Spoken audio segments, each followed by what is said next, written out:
बहुत ही प्रिय और जुझारू नेता श्री केपी चौधरी साहब, जो ना केवल LIC के बहुत बड़े नेता है बल्कि जो ऑल ओवर इंडिया की हमारी फेडरेशन है, जिसकी सैकड़ों संस्थाएं उसके साथ जुड़ी हुई है, उसके भी सेक्रेटरी जनरल है। मैं चाहूँगा जोरदार तालियों से उनका स्वागत करें।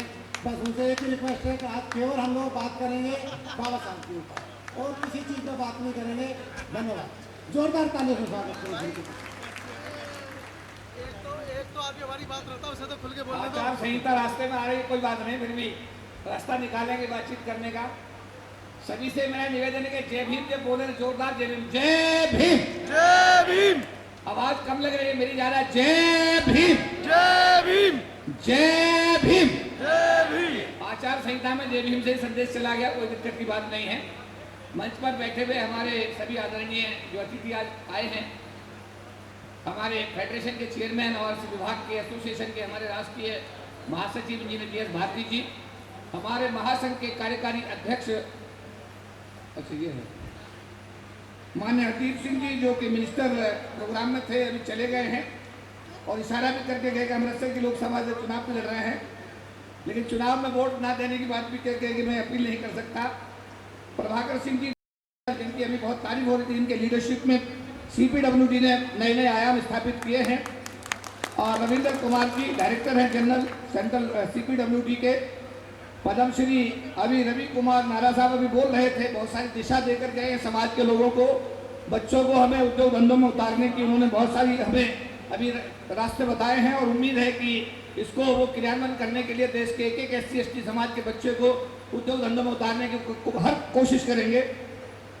इंजीनियर JS कुमार साहब special director general, engineer Puneet Kumar Vatsi engineer in chief, और हमारे महासंघ के कार्यकारी चेयरमैन इंजीनियर राजेंद्र प्रसाद जी, जो दिल्ली विद्युत बोर्ड फेडरेशन के भी राष्ट्रीय महासचिव हैं, और हमारे फेडरेशन के राष्ट्रीय कोषाध्यक्ष और यूनियन बैंक एसोसिएशन के राष्ट्रीय महासचिव।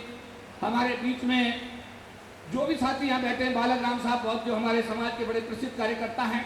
हमारी मीडिया, जो सोशल मीडिया है, वो बहुत सारी टीम यहाँ पर है। गौतम साहब हैं यहाँ पर, हमारे अंतानी साहब हैं, मैं सबके नाम लूँगा। यहाँ पे बहुत सारे लोग हमारे जाटव, गजेंद्र जाटव, बहुत सारे साथी, पूरे समाज के लोग यहाँ मौजूद हैं।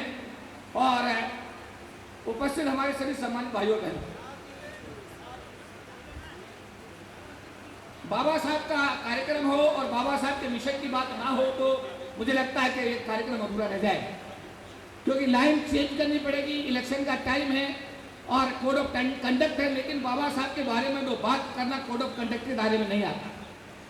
जैसा अभी हमारे साथी बता रहे, गिक्की के बारे में बता रहे थे, मैं अपना लाइन ऑफ एक्शन चेंज करके आज आने के फेडरेशन SC ST ऑर्गेनाइजेशंस के बारे में आपके सामने बता रहा हूँ। 1997 में जब भारत की सरकार ने अनुसूचित जाति जनजाति समाज के आरक्षण के खिलाफ एक के बाद एक आदेश जारी किया था, उस समय इस फेडरेशन का निर्माण 1997 में किया गया था। पहली रैली हुई, लाखों लोग दिल्ली की धरती पर हमने बुलाए। दूसरी रैली 98 में हुई, तीसरी 99 में हुई, 3 दिन लोकसभा बंद रही। तब जाकर के भारत की सरकार को रुकना पड़ा और 3 आरक्षण विरोधी आदेशों को वापस करने के लिए संविधान में 3, 81, 82 और 85 में संशोधन करके बाबा साहब के दिव्य आरक्षण को बचाने में हम लोगों को कामयाबी मिली। इसके साथ साथ फेडरेशन ने रैलियां की, सेमिनार्स किए। 2013 में मैं और भारती साहब कोलंबिया यूनिवर्सिटी में बाबा साहब अम्बेडकर के जो 100 साल उनकी कोलंबिया यूनिवर्सिटी में पूरे हुए थे, उनकी एंट्री के, हम दोनों को वहाँ बुलाया गया था। हम लोग कोलंबिया यूनिवर्सिटी में गए और बाबा साहब के मिशन की बात वहाँ पूरी दुनिया के लोगों के सामने की। 2016 में पहली बार यूनाइटेड नेशंस, जो दुनिया का सबसे बड़ा मुख्यालय है, वहाँ बाबा साहब अम्बेडकर की जयंती को पहली बार भारत की सरकार ने यूनो मनाया। वहाँ भी हम लोगों को बात रखने का मौका मिला। 2017 में प्रोग्राम रिपीट हुआ। 2017 में ब्रिटिश पार्लियामेंट में भी बाबा साहब की जयंती जब मनाई गई तो वहाँ भी हम लोगों को अपनी बात रखने का मौका मिला। 2018 में अभी 6 दिसंबर को पहली बार कनाडा की पार्लियामेंट में बाबा साहब अम्बेडकर का पुण्यतिथि कार्यक्रम मनाया और उसमें बतौर मुख्य अतिथि हम लोगों को बुलाया गया और हमने आपकी आवाज़ को ब्रिटिश पार्लियामेंट में, यूनाइटेड नेशंस में आपकी आवाज़ को कनाडा पार्लियामेंट में उठाने में पूरी ताकत लगाई है। पूरी दुनिया के लोगों को इस मिशन को कामयाब करने के लिए हमने अपील की और खुशी की बात यह है कि बाबा साहब का मिशन इंडिया में जितना फैल रहा है, उसके साथ साथ ये कनाडा में, ऑस्ट्रेलिया में, जापान में, यूनाइटेड स्टेट ऑफ अमेरिका में, सभी देशों में ये हमारा कार्यक्रम करीब 150 कंट्रीज में बाबा साहब की जयंती धूमधाम के साथ इस साल मनाई गई है, जो हम सब लोगों के लिए बड़े गौरव की खुशी की बात है। हमारा ध्येय क्या है? फेडरेशन का ध्येय है कि बाबा साहब अम्बेडकर जो सरकार की नौकरी में 22.5% के आरक्षण की व्यवस्था देकर गए थे, वो आरक्षण को कैसे सुरक्षित रखा जाए, जो लोग सरकार की नौकरी में आगे उनके साथ आए दिन हो रही जातियों को कैसे रोका जाए। मुझे बताते बहुत खुशी है कि हमने 3 अंतर्राष्ट्रीय दलित सम्मेलन भारत की धरती पर हम करने में कामयाब हुए। पहला हमने 2013 में किया, दूसरा 2017 में किया और तीसरा अभी 26 नवंबर 2018 को किया। पूरी दुनिया के अम्बेडकरवादियों को हमने दिल्ली में बुलाया, बाबा साहब के मिशन पर चर्चा की, प्रस्ताव पास किए और भारत की सरकार को गरीब समाज की समस्याएं हैं उनको अवगत कराने में हम लोग कामयाब हुए। अब इससे आगे की बात इसलिए नहीं कह सकता कि आचार संहिता आती है।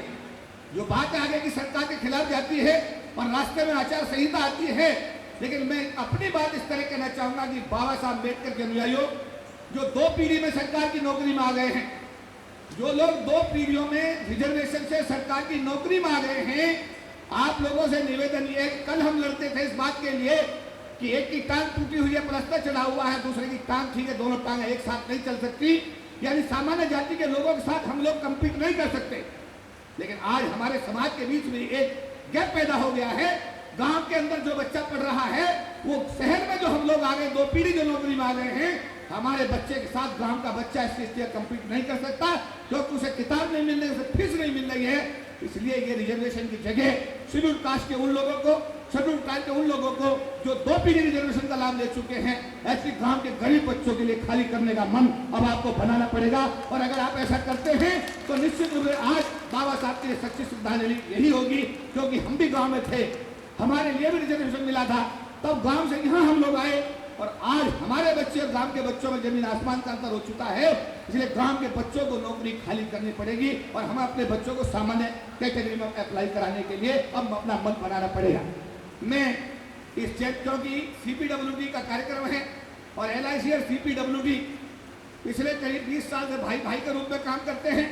LIC के लोग हमारे चेयरमैन इंजीनियर BS भारती जी को एक बच्चा जानता है और मुझे ऐसा लगता है कि मुझे भी CPWD का देश के कोने कोने में एक हमारा जो साथी है, इंजीनियर है, भाई है, जो पूरे देश में काम कर रहे हैं, क्योंकि आपके बीच में अक्सर मुझे आने का मौका मिलता है, अपनी बात कहने का मौका मिलता है, क्योंकि CPWD पर इसलिए प्राउड की बात है कि इस विभाग से इंजीनियर BS भारती साहब जो चेयरमैन है फेडरेशन के, जिन्होंने ये सारे कार्यक्रम मैंने गिनाए, उन्हीं की चेयरमैनशिप में सारी पताका फैलाने में हम लोग कामयाब हुए हैं। इसलिए CPWD के एक भाई का, एक बहन का मैं आभार व्यक्त करता हूँ, धन्यवाद व्यक्त करता हूँ कि उन्होंने हमारे इंजीनियर BS भारती जी को इतनी ताकत दी, इतना प्यार दिया कि आज वो फेडरेशन के भी राष्ट्रीय चेयरमैन के रूप में पूरे देश की सेवा कर रहे हैं।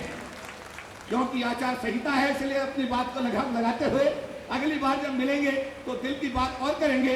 लेकिन लास्ट में एक बात जरूर कहूंगा, बच्चा रोता नहीं तो माँ भी उसको दूध नहीं पिलाती। अपने अधिकारों की लड़ाई के लिए आपको स्वयं आगे आना पड़ेगा। सरकार चाहे कोई भी आ जाए, कोई भी चली जाए, लेकिन जब तक आप अपनी आवाज उठाओगे नहीं, अपनी बात को कहोगे नहीं, अपना आंदोलन तेज करोगे नहीं, जब तक अपनी बात को सरकार तक पहुंचाने में आप कामयाब नहीं होगे, सरकार कोई भी हो, शायद मुझे लगता नहीं कि आपकी बात सुनने वाली है।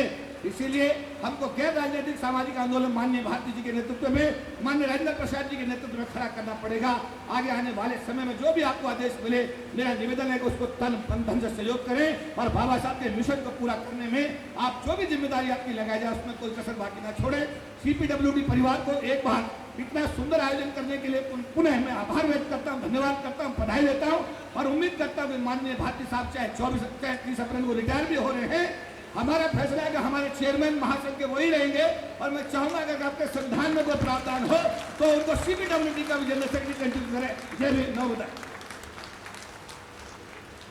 बहुत बहुत धन्यवाद चौधरी साहब। सबसे पहले तो धन्यवाद इसलिए कि उन्होंने आज बहुत कम समय में अपनी बात रखी और जैसा कि प्रसिद्ध है कि वो बहुत कुछ बोलते हैं, जो आज बंदी से थी तोड़ो कंठ के कारण नहीं बोल पाए, लेकिन फिर भी अपनी उन्होंने घुमा फिरा कर अपनी बात आपके बीच में रखी। जोरदार तालियों के साथ।